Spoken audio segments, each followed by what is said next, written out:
সকলোকে নমস্কাৰ জনাই মই মোৰ এই ভিডিঅ'টো আৰম্ভ কৰিলোঁ।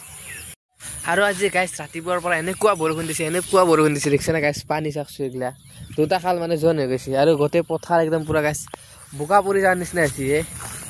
বাদ দিলোঁ এইবিলাক।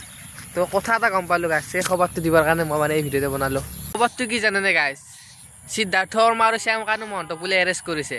শুনি ভালে লাগিছে, কিন্তু বহুত দিন হৈ গ'ল গাইছ, প্ৰায় 13 দিন হৈ গ'ল চাগে। আজি ইমান দিন লাগিল কিয় হয়নে গাইছ?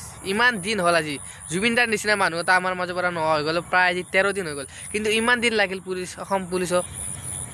অকল দুকে এৰেষ্ট কৰিলে নহ'ব, সেইখিনি সময়ত যিখিনি সময়ত মানে সেই ক্ৰুজঘৰত আছিল জুবিনদাৰে কাণ্ডটো হোৱা সময়খিনিত সিহঁত সকলো অসমত লৈ আহক সিহঁতক আৰু উচিত শাস্তি দিয়ক।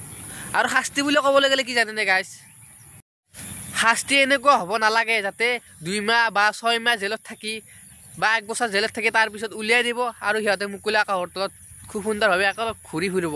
সেনেকুৱা হ'ব নালাগে মোৰ মতে, কাৰণ বহুত এনেকুৱা ঘটনা ঘটি গৈছে, বহুত ডাঙৰ ডাঙৰ ঘটনা ঘটি গৈছে, কিন্তু ন্যায় নাপালে গাইছ। কিন্তু এইটো জুবিনদাৰ লগত যাতে নহয় সেইটোৱে মই কামনা কৰিলোঁ গাইছ। ভিডিঅ'টো ভালকৈ বনাব নাপালোঁ এতিয়া গাইছ, আৰু বৰষুণ ষ্টাৰ্ট কৰিছে চাওকচোন গাইছ, ইফালে বৰষুণ আৰু ষ্টাৰ্ট হৈ গ'ল।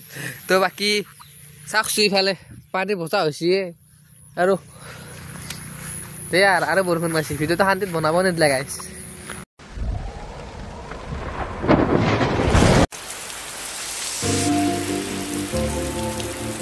A few moments later.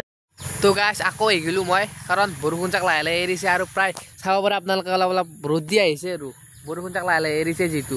তো মোৰ কথাখিনি হৈছিল আধৰুৱা, তো সেইটো কাৰণে আহিলোঁ। তো মই মানে বিশেষ কথাখিনি কৈছোঁৱে। তো এতিয়া মানে অসম চৰকাৰক দুটামান অনুৰোধ কৰি যাতে সেই কামকেইটা অসম চৰকাৰে কৰি যায়।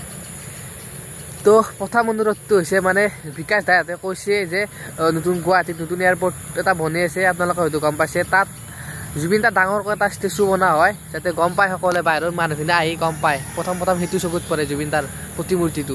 তো সেইটো অনুৰোধ থাকিল। আৰু জুবিনদাক আচলতে ন্যায় দিয়ক আপোনালোকে, যিখিনি মানুহ ক্ৰুজখনত আছিল সেই সময়খিনিত সিহঁতকো লৈ আহক আৰু উচিত শাস্তি দিয়ক, এইটোৱে মানে কামনা কৰিলোঁ অসম চৰকাৰক।